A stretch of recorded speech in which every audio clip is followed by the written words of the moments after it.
PG-47 po para sa Pinoy Experience.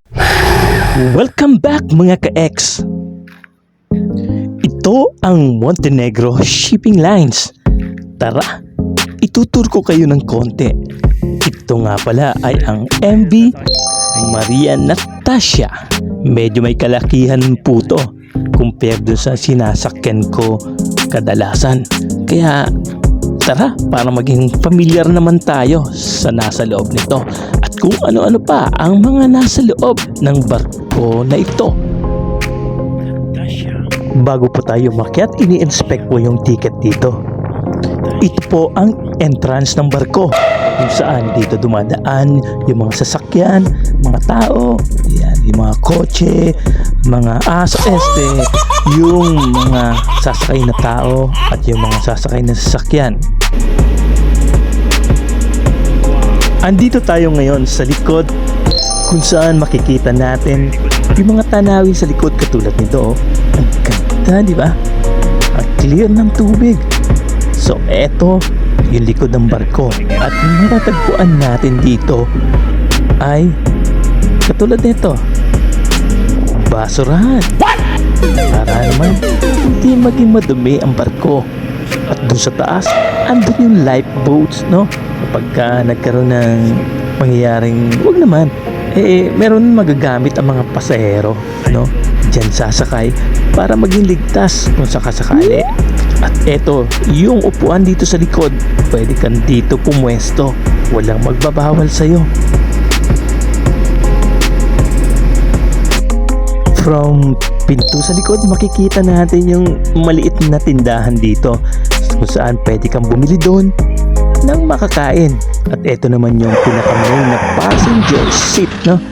Dito ka pupesto, pwedeng minsan binubuksan ng aircon kung mainit ang panahon. Saka marerelax ka dito kasi merong malaking TV sa unahan. So, ayan po ang malinis, di ba? Okay naman. At ito naman yung side ng barko. Meron siyang grills para hindi mahulog ito. Ito naman yung stairs para papunta sa third deck. Kaso sarado, hindi natin makikita.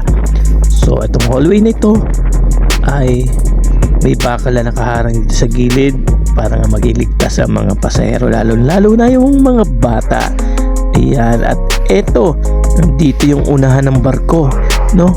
Makikita natin dito yung ang tawag ba dito ay chain loader controller. Basta yun ang pagkakaalam ko. Sana may mag-comment na itama yun para naman sa kapakanan ng nakararami. Ayan, dito syempre kinokontrol nito ang nung chain, pagbagsak, no? Yun saka yung lubid hinahagis dun sa dun sa pier para yun ang gagawing panali para hindi matangay ng alon ang barko. Ayan, may mga nakabang dyan. Tinanggal na nila yung tali, tapos yung nandito ng mga crew, di ba? Sila yung babatak ng kable na yan, ng tali na yan para ipulupot doon para maging maayos. Yan ang trabaho nila, napakahirap po. O, di ba? Ayan, at dahil paalis na rin kami, mamaya aangat na po yung pintuan na yan, yung bakal na nakadapa na yan. At ayun yung deck ng pilot, no? Diyan yung nadidinig natin na sasalita sa megaphone. Ayun siya, nagbibigay ng instruction. Ayan, siya rin yung nagmamaneho syempre ng barko. O, ayan, nakapwesto na yung mga crew. At ayan na, inuumpisa na nilang yung lubid, ayan. Diba? Nasa reel. Ayan. Dati, binabatak-batak yun. Meron ng taga, may chain block ba tawag? Ayan, malapit na po tayong umalis. Kaya tingnan nyo, ayan, umaangat na po yung pintuan ng barko. O, diba?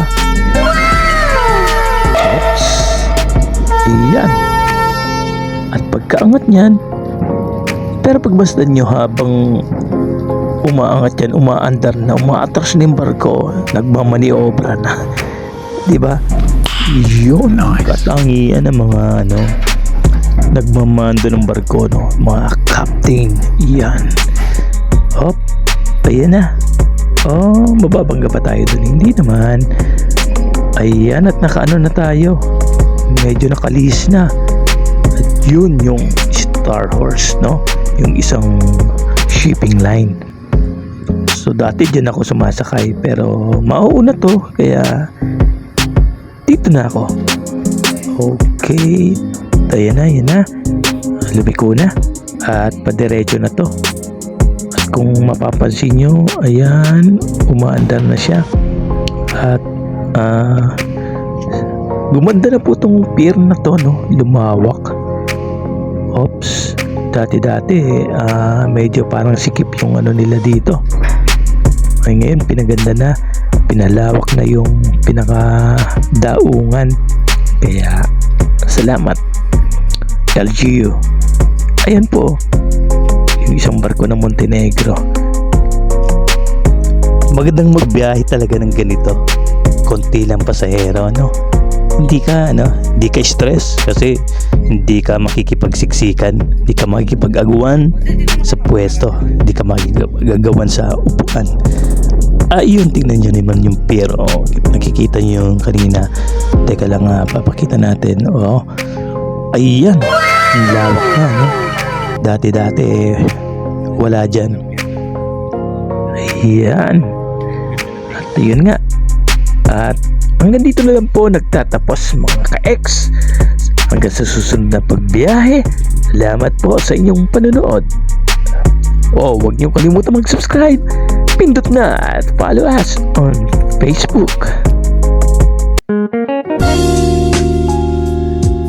Don't forget to like, comment, share, and subscribe, and hit the notification bell para lagi kayong updated for the upcoming videos. Salamat po ng marami!